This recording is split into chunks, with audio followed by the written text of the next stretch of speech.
Much. The holiday season, of course, a happy time for many.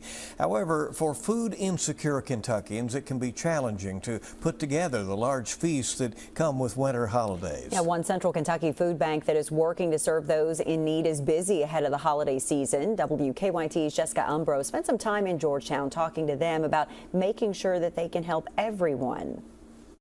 November is absolutely the most hectic month for us at the food pantry. It is every year.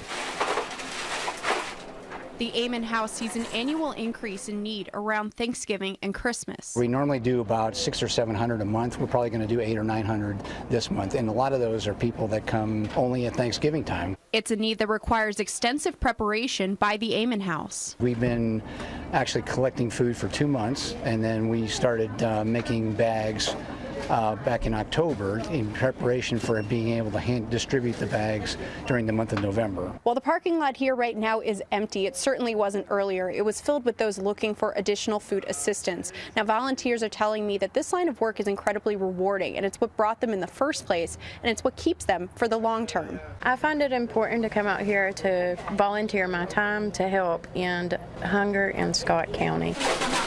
It is important to give back and to help the members of our community to make sure that they are fed.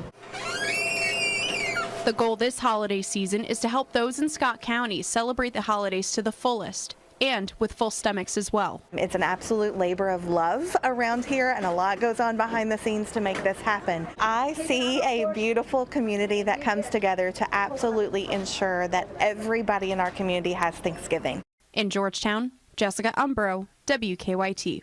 Well, food donations can be dropped off at the Amen House on Georgetown's Main Street. Other